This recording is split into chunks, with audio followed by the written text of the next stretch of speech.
അന്യദേവതാ യജനദോഷമുണ്ട് മിക്ക ക്ഷേത്രങ്ങളിലും. ഇപ്പോൾ ശിവക്ഷേത്രത്തിൽ പോയി കുത്തിയിരുന്ന് ഭാഗവതം വായിക്കുക, ഉറക്കെ ഹരേ കൃഷ്ണ പാടുക. ക്ഷേത്രത്തിൽ ഭക്തൻ പോയി കഴിഞ്ഞാൽ അവൻ നാട്ടുരാജാവിൻ്റെ സ്ഥാനമാണ് ആ ദേശത്തെ ക്ഷേത്രത്തിന് കൊടുക്കേണ്ടത്. പലരും കരഞ്ഞു പ്രാർത്ഥിക്കുന്നത് അത് ശരിയാണെന്ന് എനിക്ക് തോന്നുന്നില്ല. ദുഃഖം ഒരു പുലയാണ്. മരിച്ച വീട് പോലെയാണ് മിക്ക ക്ഷേത്രങ്ങളുടെ മുമ്പിൽ നോക്കിയാൽ. അങ്ങനെ പാടില്ല. പ്രദക്ഷിണം ചെയ്യുമ്പോൾ പലരും ബലിക്കല്ലിൻ്റെ ഉള്ളിൽ കൂടെ പോകും, പാടില്ല. ബലിക്കല്ലിനെ ചുറ്റിയേ പോകാവൂ, ബലിക്കല്ലിൽ ചവിട്ടാനും പാടില്ല. അത്ര പോലും അനുസരിക്കാൻ ഹിന്ദുക്കൾക്ക് പറ്റില്ല. പിന്നെ വീട്ടിലിരുന്ന് പ്രാർത്ഥിച്ചാൽ മതി. എല്ലായിടത്തും ഈശ്വരൻ ഉണ്ടെന്ന് പറയുന്ന ഒരേ ഒരു മതം ഹിന്ദു മതമാണെന്ന് ഓർത്താൽ മതി. ബാക്കി എല്ലാവർക്കും സ്വർഗ്ഗസ്ഥനായ പിതാവും സ്വർഗ്ഗസ്ഥനായ അല്ലാഹുവാണ്. അതും സിംഹാസനത്തിൽ ഇരിക്കുന്ന ആളാണ്. ഒരു സ്പേസും രൂപവും ഉണ്ട്. സ്പേസ് ഒക്കുപ്പൈ ചെയ്യുന്നുണ്ടെങ്കിൽ അതിന് ലിമിറ്റേഷൻ ഉണ്ട്. ഹിന്ദുവിൻ്റെ ദൈവം അങ്ങനെയല്ല, സർവ്വവ്യാപിയാണ്. സർവം ഖൽവിദം ബ്രഹ്മ എന്നാണ്. നമ്മൾ ഫ്യൂച്ചറിലുള്ളത് ഇപ്പോൾ നടന്നു എന്ന് കരുതി സങ്കല്പിച്ച് നന്ദി പറഞ്ഞാൽ പെട്ടെന്ന് കാര്യം നടക്കും. പറയാനാണ് പൂജ ചെയ്യുന്നതെങ്കിൽ പോലും അവൻ താഴെ വന്നിട്ട് അവൻ്റെ അച്ഛനെ തൊടാൻ അനുവാദമില്ല. അപ്പം നമ്മൾ ക്ഷേത്രത്തിന് നിയമം പാലിക്കാൻ പറ്റാത്തൊരു ക്ഷേത്രത്തിൽ പോകണ്ട.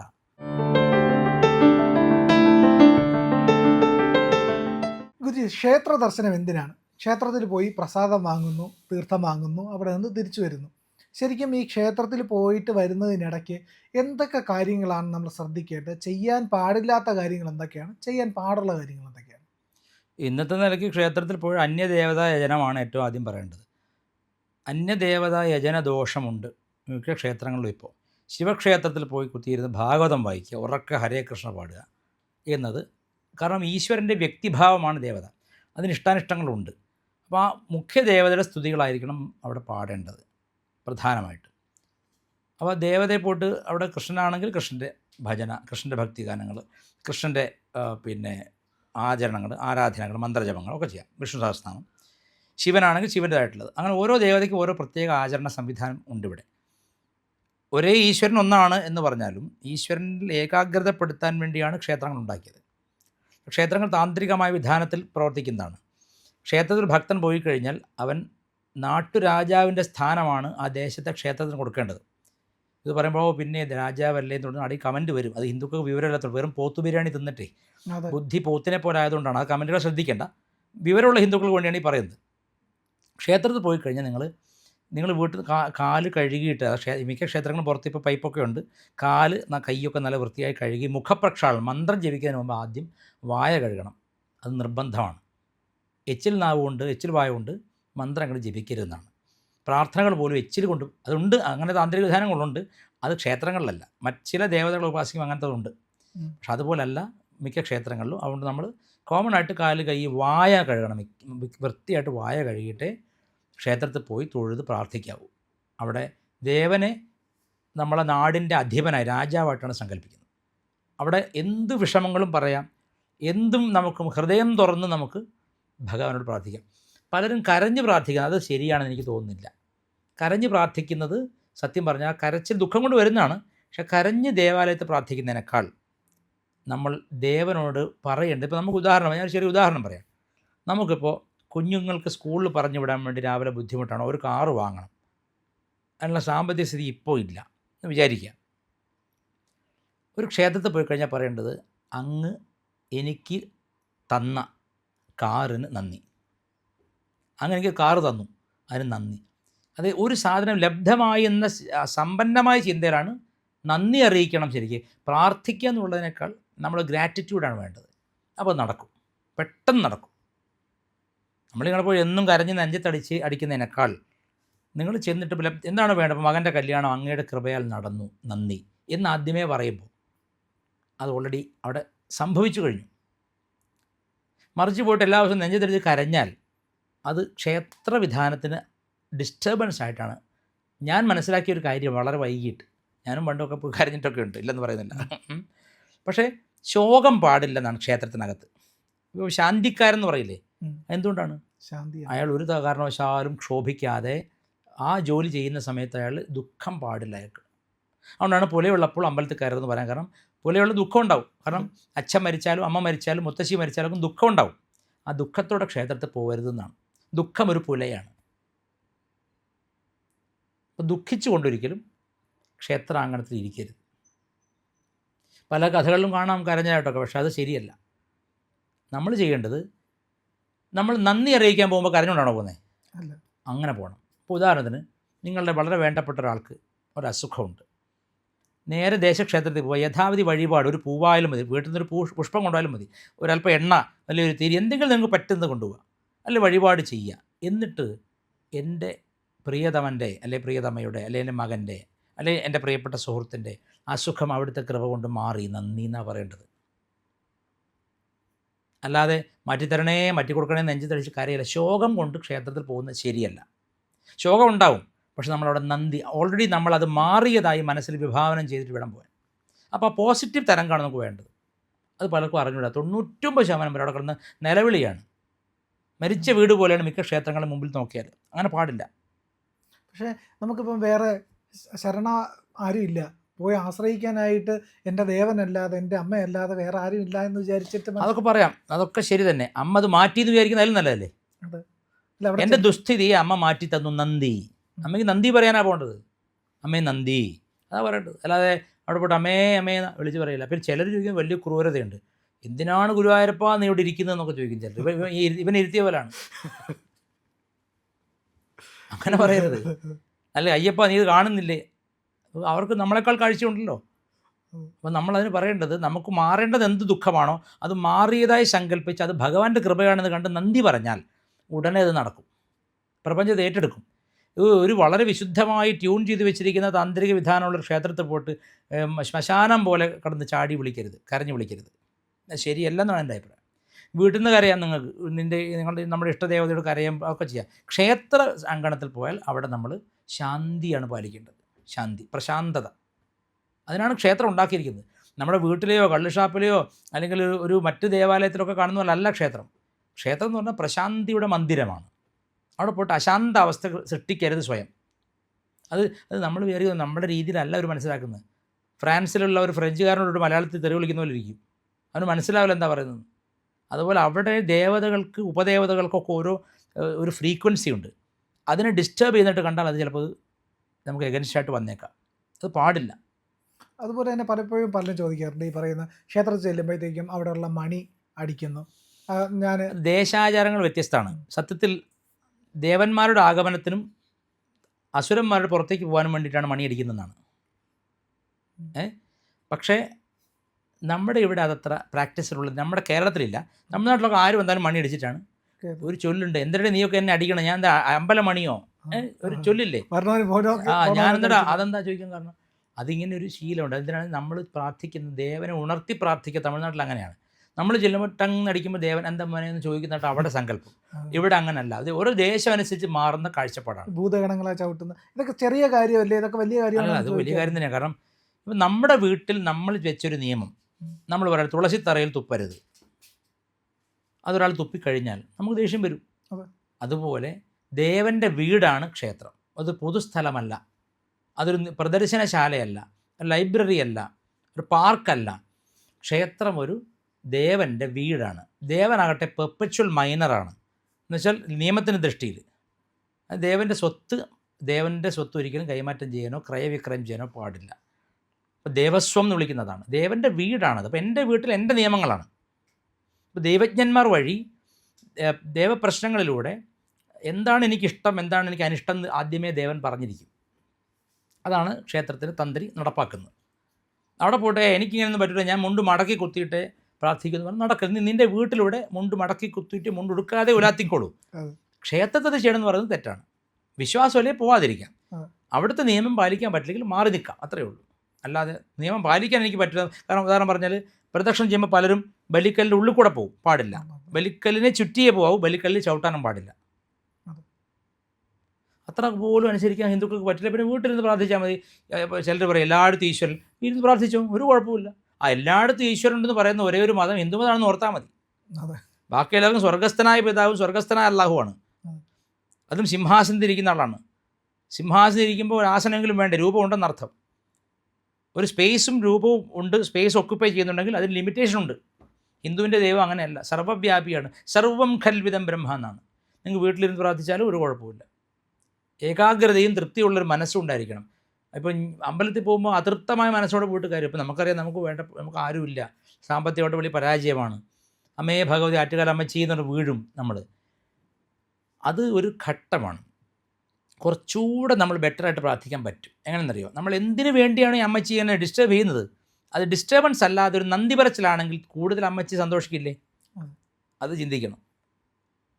നമ്മൾ ഫ്യൂച്ചറിലുള്ളത് ഇപ്പോൾ നടന്നു എന്ന് കരുതി സങ്കല്പിച്ച് നന്ദി പറഞ്ഞാൽ പെട്ടെന്ന് കാര്യം നടക്കും. ഗുരുവായൂരപ്പ എല്ലാ അനുഗ്രഹങ്ങൾക്കും നന്ദി എന്ന് മാത്രം പറഞ്ഞാൽ മതി. അത്രയും സമയം തരുള്ളൂ ദേവസ്വം ബോർഡ്, അല്ലെങ്കിൽ കഴുത്തിനോട് അടിക്കാൻ വരും. ഗൂണ്ടകളാണ് നിൽക്കുക. ഈ ദേവസ്വം ബോർഡിൽ നിൽക്കുന്ന ഗൂണ്ടാസാണ്. അയ്യപ്പൻ്റെ ഭക്തന്മാരെ കഴുത്തിനൊടിച്ച് തള്ളുക. സിനിമാ നടന്മാർ വന്നാൽ അവിടുത്തെ പട്ടിയെപ്പോലെ നിൽക്കുക. സിനിമാ നടന്മാരോ രാഷ്ട്രീയക്കാർ വന്നാൽ അവിടുത്തെ പട്ടിയെപ്പോലെ വാലാട്ടി നിൽക്കാനും, ഭക്തന്മാർ വന്നാൽ കഴുത്തിനൊടിച്ച് തള്ളാനുള്ള ഒരു വർഗത്തിൻ്റെ പേരാണ് ദേവസ്വം ജീവനക്കാർ. എല്ലാവരും അല്ല, 99% ഞാൻ കണ്ടത് അങ്ങനെയാണ്. ശബരിമലയിലൊക്കെ നമുക്ക് എക്സ്പീരിയൻസ് വളരെ ക്രൂരമായിട്ട് ഹിന്ദുക്കളെ അട്ടിച്ച് ഹിന്ദുക്കളെ എങ്ങനെ ഹിന്ദുക്കളല്ലാതാക്കാം എന്ന് കരുതി നിൽക്കുന്നവന്മാരാണ്. ഇനി ഇവിടെ വരരുത് എന്നാണ് അവരുടെ അതിന് വേണ്ടിയിട്ടാണ് ചെയ്യുന്നത്. അപ്പോൾ എന്ത് ചെയ്യണം നമ്മൾ? അതാണ് പറഞ്ഞത്. അപ്പോൾ ഹിന്ദുക്കൾ ചിന്തിക്കണം, നമ്മുടെ അമ്പലങ്ങൾ ആരെയാണ് ഏൽപ്പിച്ചിരിക്കുന്നത്, ആ കരങ്ങൾ മാറണം. അതിന് നല്ല ഇച്ഛാശക്തി വേറെ വേണം. ഇപ്പോൾ പറഞ്ഞത് ഒരു ക്ഷേത്രത്തിലെ ആചാരം പാലിക്കാൻ നമ്മളെല്ലാവരും ബാധ്യസ്ഥരാണ്. If at all you are going to the temple, you are supposed to obey every rule strictly. If at all you are not interested, you can sit at home and pray. ഒരു കുഴപ്പമില്ല, വീട്ടിൽ നിന്ന് പ്രാർത്ഥിച്ചോ. അതുപോലെ ഈ പൂജാരി വരുമ്പോഴത്തേക്കും, അതായത് തിരുമേനി ആരെങ്കിലും വരും, ശാന്തി തട്ടാൻ പാടില്ല, ദേഹത്ത് തൊടാൻ പാടില്ല. പലരും ചോദിക്കും, ഇതെന്താ ക്ഷേത്രത്തിനകത്ത് ഇപ്പോഴും അയിത്തം ഉണ്ടോ എന്ന് ചോദിക്കുന്നുണ്ട്. എൻ്റെ അടുത്ത് ഒരു സുഹൃത്ത് പറഞ്ഞു, അയാൾ ഹിന്ദു തന്നെയാണ്. ക്രിസ്ത്യൻ ദേവാലയങ്ങളിൽ അവിടെ കാല് കഴുകിച്ചു ഉമ്മ വെക്കുന്നു, പിന്നെ എന്താണ് ഓസ്തിയോ ഒരപ്പം പോലെ അത് വായിൽ വെച്ച് കൊടുക്കുന്നു. ഞാൻ പറഞ്ഞത് അവരുടെ ആരാധന രീതിയാണ്. നമ്മുടെ ഇതിൽ ഇപ്പോൾ കൃഷ്ണനെ ഞാൻ പൂജിക്കണം, ഞാൻ കൃഷ്ണക്ഷേത്രത്തിലെ പൂജകനാണ്. ഞാൻ അകത്ത് കുളി കഴിഞ്ഞ് അകത്ത് കയറി കഴിഞ്ഞാൽ ഞാൻ എൻ്റെ ശരീരത്തിൽ വിരലുകളിൽ, കരപൃഷ്ഠങ്ങളിൽ അങ്കുഷ്ഠാഭ്യാം നമ, തർജനീഭ്യാം നമ, മധ്യമാഭ്യാം നമ, അനാമികാഭ്യാം നമ, കനിഷ്ഠികാഭ്യാം നമ, കരപൃഷ്ഠാഭ്യാം നമ, ഹൃദയ, ശിര, ശിഖ, കവച, നേത്ര, അസ്ത്ര, ഇങ്ങനെ ഹൃദയാദിന്യാസം എന്ന് പറയും. അംഗന്യാസ കരണ്യ, ഋഷി ഛന്ദസ് ദേവത. പിന്നെ കൈകാലുകളിലും ശരീരങ്ങളിലും മൊത്തം വ്യാപകമായിട്ട് ഞാൻ ദേവതകളെ ബീജാക്ഷരത്തോടു കൂടി ന്യസിക്കുന്നുണ്ട്, ഡിപ്ലോയ് ചെയ്യുന്നുണ്ട്, പ്ലേസ് ചെയ്യുന്നുണ്ട്. പിന്നെ ഞാൻ പഴയ സുബ്രഹ്മണ്യ നമ്പൂരി അല്ല. അകത്ത് കയറിയ പിന്നെ ദേവതയെ പൂജിക്കാൻ വേണ്ടിയുള്ള ഒരു ലൈസൻസ് ഞാൻ എടുക്കേണ്ട. ആ ലൈസൻസ് എന്താണ്? ന്യാസം. ലൈസൻസ് എടുത്ത് കഴിഞ്ഞാൽ പിന്നെ ഞാനത് കഴുത്തിലിട്ട് കഴിഞ്ഞാൽ പിന്നെ ഞാൻ ആരല്ല, ഇന്നയാളുടെ മകൻ, അല്ലാണ്ട് അപ്പൻ, അല്ല അമ്മൂമ്മ ഒന്നുമല്ല. ഞാൻ ദേവനെ പൂജിക്കുന്ന ഒരു ദിവ്യതയേറിയ ശരീരമാണ്. എന്തുകൊണ്ട്? ഞാൻ നശിച്ചു കഴിഞ്ഞു. ഉടനെ ചോദ്യം, തീയനെ പറ്റുമോ? തീയനെ പറ്റും. പറയാൻ പറ്റുമോ? പറയാൻ പറ്റും. പൂജാവിധി യഥാപ്രകാരം പഠിച്ച് ശുദ്ധി പാലിച്ച് നശിച്ചാൽ, പറയാനാണ് പൂജ ചെയ്യുന്നതെങ്കിൽ പോലും അവൻ താഴെ വന്നിട്ട് അവൻ്റെ അച്ഛനെ തൊടാൻ അനുവാദമില്ല. ഉദ്വസിക്കരുത്. മുഴുവൻ അങ്ങോട്ട് കൊടുത്ത ശേഷമേ പിന്നെ സാധാരണ വ്യവഹാരത്തിൽ ഇടപെടാൻ പാടുള്ളൂ. അതുകൊണ്ടാണ് ഒരു കാരണവശാൽ അവൻ അവിടുന്ന് ഒരാളെ തൊടാൻ അർഹതയില്ലാത്ത കാരണം ദേവൻ്റെ ശരീരത്തിൽ തൊടുന്നത് കൊണ്ടാണ്. ആ ദേവ ശരീരത്തിൽ തൊടാൻ വേണ്ടി അവൻ നശിച്ചു കഴിഞ്ഞാൽ അവൻ പഴയ ശരീരമല്ല, അവൻ പൂജയ്ക്ക് അർഹമായ ശരീരമാണ്. അത് തീയൻ്റെ ശരീരം, നായരുടെ ശരീരം, നമ്പൂരിയുടെ ശരീരം എന്നില്ല. എവനാണോ പൂജിക്കുന്നത് അവൻ പൂജാന്യാസങ്ങൾ ചെയ്താൽ പിന്നെ അവൻ അത് അഴിച്ചു വെച്ച ശേഷം മാത്രമേ ഒരാളെ തൊടാൻ പറ്റുള്ളൂ. നമ്പൂതിരി ഇങ്ങനെ നശിച്ചു കഴിഞ്ഞിട്ട് തിടപ്പള്ളിയിലേക്ക് പോകുന്ന വഴിക്ക് ഒന്ന് കെട്ടിപ്പിടിച്ചു കളയുന്ന നമ്പൂരിയുടെ അച്ഛൻ വിചാരിച്ചാൽ നടക്കില്ല. കെട്ടിപ്പിടിച്ചാൽ ഉടനെ പോയി മുങ്ങിക്കുളിച്ച് വീണ്ടും തിരിച്ചു വരണം, പിന്നെയും നശിക്കണം. അത് നമ്പൂതിരി തൊട്ടാലും അങ്ങനെയാണ്, തീയൻ തൊട്ടാലും അങ്ങനെയാണ്. തൊടുന്നത് ആരും നല്ല പ്രശ്നം തൊടാൻ പാടില്ല എന്നുള്ളതാണ് ക്ഷേത്ര നിയമമാണത്. നിങ്ങൾ മതം മാറ്റാൻ വേണ്ടി ഞങ്ങൾ വളരെ സഹൃദയരെന്ന് കാണിക്കുന്ന കാല് കഴിയും ഉമ്മയൊക്കെ വെക്കും. നിങ്ങൾ ആഫ്രിക്കക്കാർ പറഞ്ഞില്ല, അവരിവിടെ വരുമ്പോൾ അവരുടെ കയ്യിൽ ബൈബിളും ഞങ്ങളുടെ കയ്യിൽ ഭൂമിയും ഉണ്ടായിരുന്നു. ഇപ്പോൾ ഭൂമി മുഴുവൻ അവരുടെ കയ്യിലും ബൈബിൾ ഞങ്ങളുടെ കയ്യിലുമായിരുന്നു. ആ പരിപാടി കൊണ്ട് അവരെന്ത് നാടകം കളിക്കും. അങ്ങനെ നാടകം കളിക്കാനുള്ള സ്ഥലമല്ല ക്ഷേത്രം, മനസ്സിലാക്കിയാൽ മതി. ധൈര്യസമേതം പറയണം, ഞങ്ങൾ അങ്ങനെയാണ്. ഇപ്പം എത്രയോ നൂറുകണക്കിന് ക്ഷേത്രങ്ങൾ SNDPയുടെ ഇല്ലേ, NSSന് ക്ഷേത്രങ്ങളില്ലേ, KPMSന് ക്ഷേത്രങ്ങളില്ലേ, VSDPക്കില്ലേ, അല്ലെങ്കിൽ ധീവരസഭയ്ക്ക്, അത് ധീവരസഭയ്ക്ക് ഇഷ്ടംപോലെ ക്ഷേത്രങ്ങളുണ്ട്. ആ ക്ഷേത്രങ്ങളൊക്കെ നമ്പൂതിരി അല്ല പൂജിക്കുന്ന. ആ സാമൂഹിക യാഥാർത്ഥ്യം മനസ്സിലാക്കൂ ഹിന്ദുക്കളെ. ആയിരക്കണക്കിന് ക്ഷേത്രങ്ങൾ ബ്രാഹ്മണരല്ലാതെ പൂജിക്കുന്ന ക്ഷേത്രങ്ങളുണ്ട്. അവിടെയും ആ പൂജ ചെയ്യുന്ന ഈഴവൻ്റെ അച്ഛൻ വന്നാലും സ്പർശിക്കാൻ പാടില്ല. കാരണം അവിടെ അവൻ സാധാരണ ഇന്നാരുടെ മകനല്ല, അവൻ ദേവനെ പൂജിക്കാൻ വേണ്ടി ശരീരത്തിൽ ദേവമന്ത്രങ്ങൾ ബീജാക്ഷരത്തോട് നശിച്ചിരിക്കുന്നവനാണ്. അത് ഉദ്വസിച്ച് കഴിച്ചാൽ മാത്രമേ അവന് മറ്റുള്ള സാധാരണക്കാരെ തൊടാനുള്ള ഇത് വരുന്നുള്ളൂ. എന്താ മനസ്സിലാക്കാത്തത്? DGP യൂണിഫോം അണിഞ്ഞ് ഡ്യൂട്ടിയിൽ പ്രവേശിച്ചു കഴിഞ്ഞാൽ അവിടെ അവൻ്റെ അനിയൻ തെറ്റ് ചെയ്താലും അടി കിട്ടും, അല്ലെങ്കിൽ പിടിച്ചുകൊണ്ടായിട്ട് KCR ചെയ്യും, ഇല്ലേ?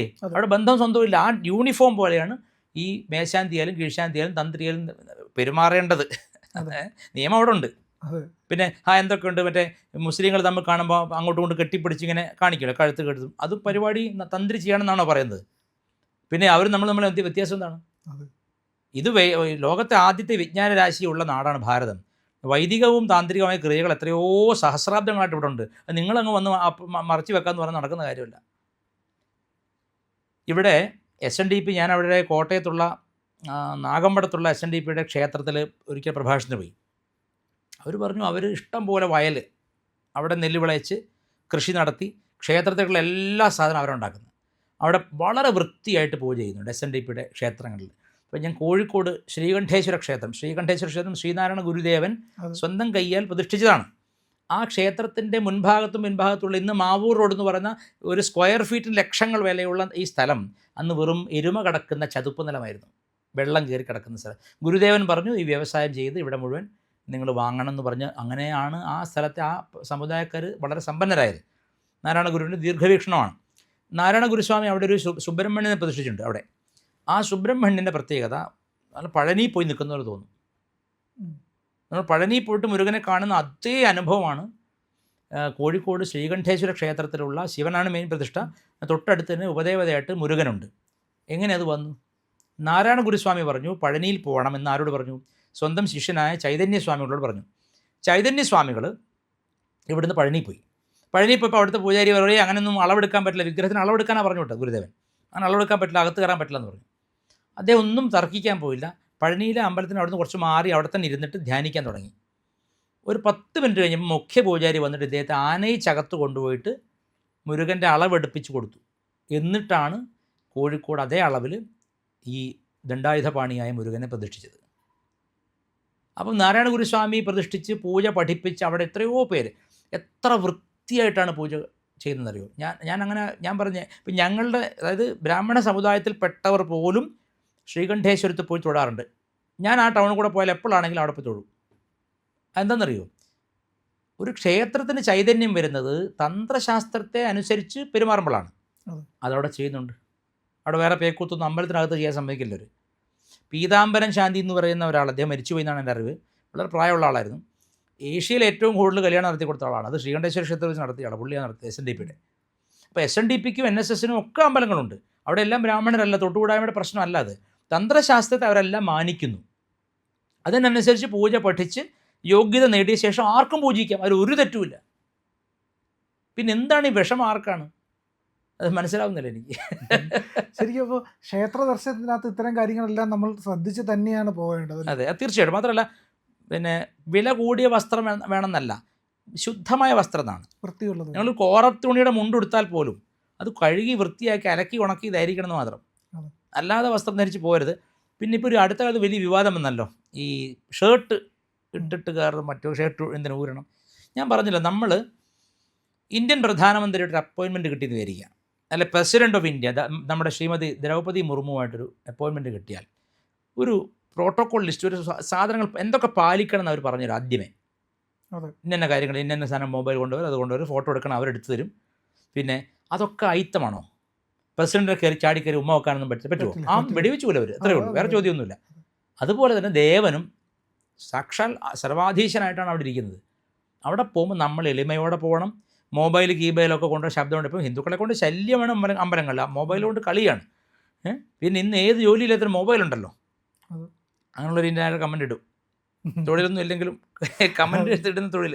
ഈ മൂർത്തിയുടെ ഫോട്ടോ എടുക്കാൻ പാടില്ല. ചൈതന്യ ലോപം കൊണ്ട് മാത്രമല്ല, അത് ശരിയല്ല. രാജാവിൻ്റെ സ്ഥാനമാണത്. അപ്പം നമ്മൾ ഇപ്പം എന്നെയൊക്കെ പഠിപ്പിച്ചത്, ഇപ്പോൾ എൻ്റെ അച്ഛൻ അത് പഠിച്ചത് നമ്മുടെ മഹാനായ പിന്നെ KPC അനുജൻ ഭട്ടതിരിപ്പാട്ടെടുത്താണ്. അദ്ദേഹം പറഞ്ഞിട്ടുണ്ട്, അതായത് മേൽമുണ്ട് ഇടത്തെ കൈത്തണ്ടയിലിടാം. മേൽമുണ്ട് വരുന്ന ഷർട്ടാണല്ലോ, ഷർട്ട് ഇടത്തെ കൈത്തണ്ടയിലിടുക, അല്ലെ അരയിൽ ചുറ്റണം, മുണ്ടാണെങ്കിലും ഷർട്ടാണെങ്കിലും. ഒന്നല്ല ഇടത്തെ കൈത്തണ്ടയിലിടാം. രാജാവിനെ അന്ന് എങ്ങനെയാണോ കാണാൻ പോകുന്നത് അതുപോലെയാണ്. രാജാവിനെ കാണാൻ പോകുമ്പോൾ നമ്പൂതിരി പോയാലും മേൽമുണ്ട് ഇടത്തെ കൈത്തണ്ടയിലിടും. അതാണിപ്പോൾ അനുവർത്തിച്ച് വരുന്നത്. അത് ജാതി പ്രശ്നമല്ലാതെ. പിന്നെ ഷർട്ട് ഇടാൻ പറ്റാത്ത എന്തുകൊണ്ടെന്നറിയോ? ഇവിടെ ഹിന്ദുക്കൾക്ക് വയറാണ് മുമ്പിൽ നടക്കുന്നത്, ഹിന്ദുക്കൾ പിന്നിലേ വരുന്നത്. നല്ല ശരീരം ഇല്ലാത്തതുകൊണ്ടാണ് ഷർട്ട് ഊരാൻ തോന്നാത്തത്.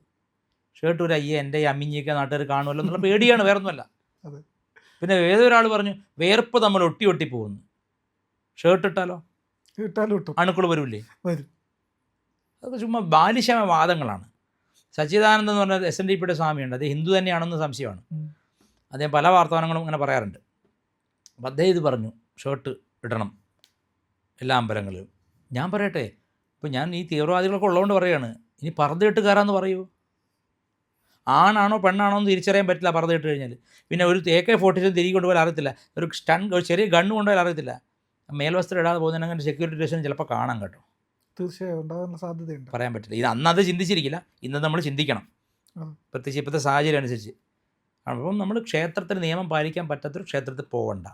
ആരെങ്കിലും ഇവിടെ പള്ളിയിലെ പോലെ നിർബന്ധിച്ച് കൊണ്ടിരുന്നുണ്ടോ? ഇല്ല. നീ മര്യാദയ്ക്ക് പള്ളിയിൽ വന്നില്ലേ നിന്നെ തെമ്മാടിക്കുഴിയിൽ അടക്കുന്ന ആരെയും ഭീഷണിപ്പെടുത്തിയോ? ഇല്ല. ഇല്ലല്ലോ. പിന്നെന്താണ് വേണ്ട? നിങ്ങൾ വരണ്ട, അത്രയേ ഉള്ളൂ. വീട്ടിൽ നിന്ന് പ്രാർത്ഥിച്ചോ, ഒരു കുഴപ്പമില്ല.